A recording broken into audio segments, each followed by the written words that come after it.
Mas eu queria ter outra vida para ser de novo professora. Gosto muito do que eu faço, nossa, muito.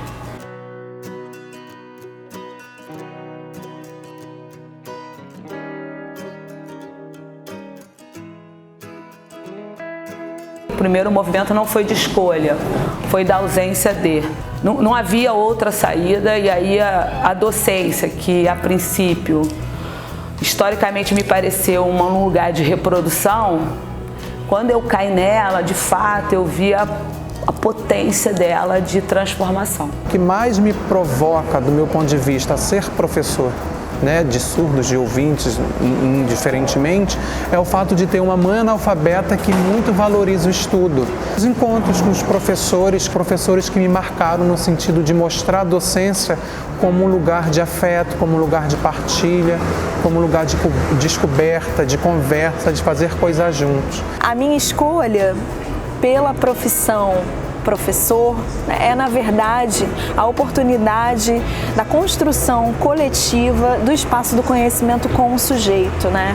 Esse sujeito que é questionador, que vai fazer você chorar muitas vezes e se questionar por que você está nessa profissão, mas que vai ao mesmo tempo, né, pensar num projeto de emancipação de sociedade através da construção do conhecimento. Meus pais não têm muita instrução e eles não sabiam eles sabiam que não poderiam me manter muito tempo estudando sem trabalhar. E aí a minha mãe falou, faz normal, porque com o normal você já tem como trabalhar e pagar a sua faculdade e se manter.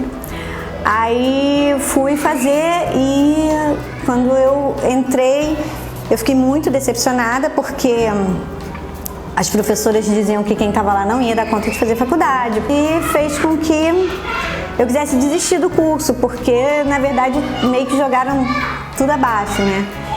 E hoje em dia eu faço mestrado na Faculdade de Formação de Professores da UERJ e para minha dissertação eu fui escrever todo esse meu percurso. E ao escrever o meu percurso eu fui descobrindo muitas coisas sobre mim.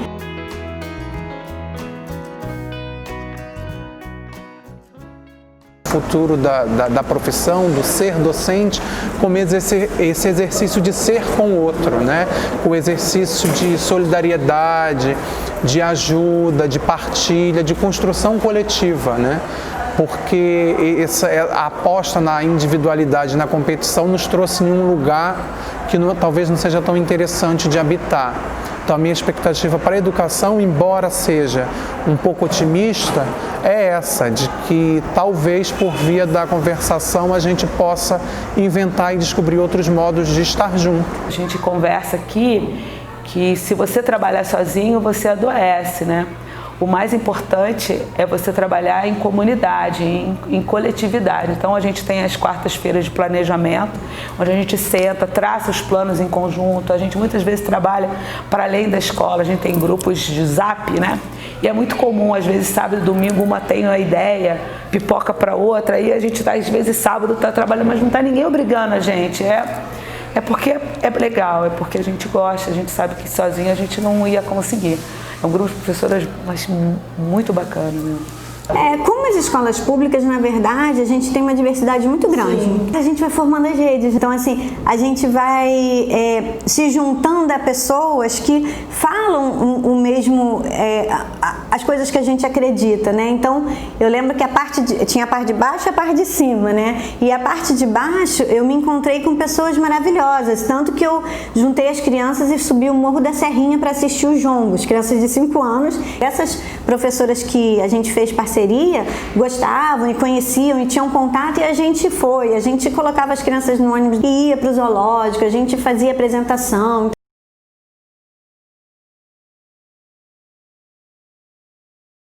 Se você fizer uma pergunta, quem daqui da sala se reconhece negro, né? Vamos dizer que eu olhe e reconheça, por exemplo, 8 alunos negros. Só um levanta a mão, né? Por quê? Porque não há esse reconhecimento da imagem desde pequeno.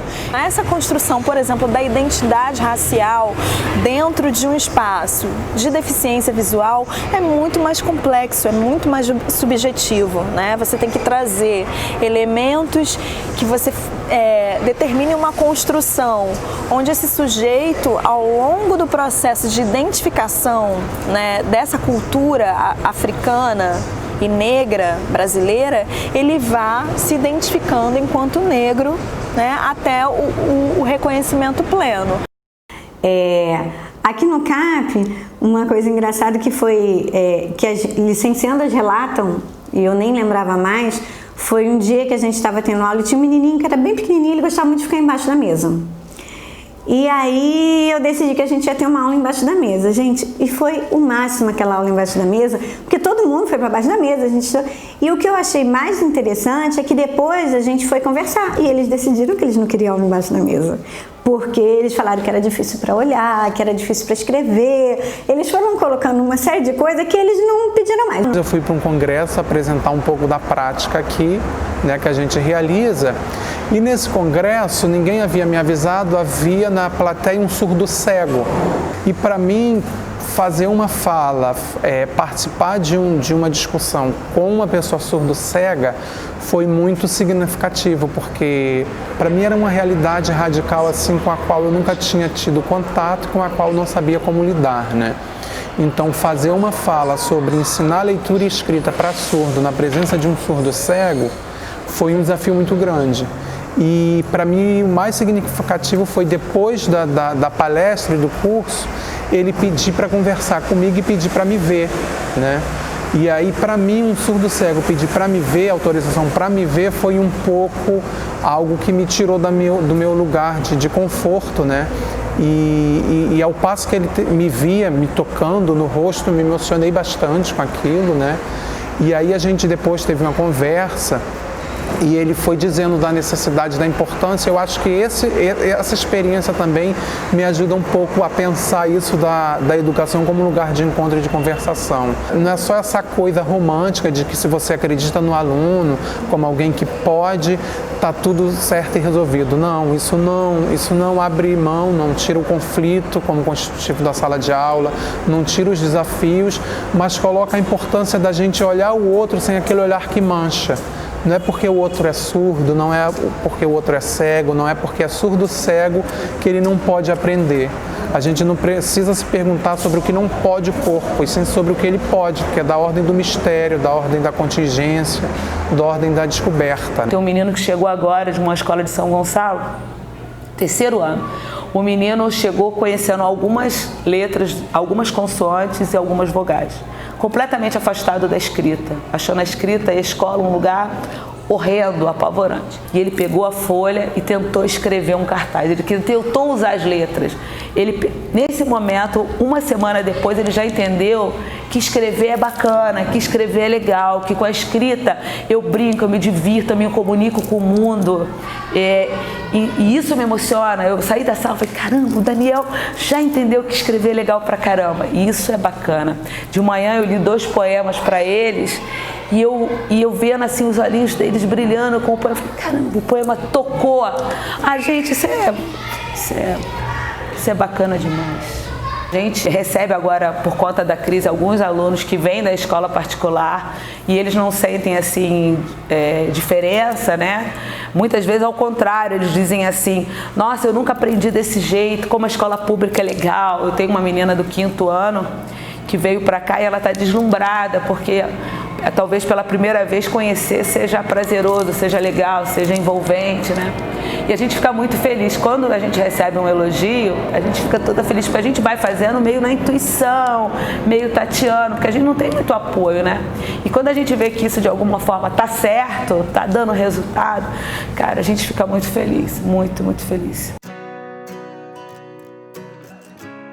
Olha, é muito difícil falar sobre futuro no contexto que a gente está. É um contexto político de terra arrasada, de cortes na educação, desvalorização do professor, da tentativa de acabar com a construção do pensamento crítico na sala de aula. Então é muito difícil assim a gente pensar em futuro hoje, né?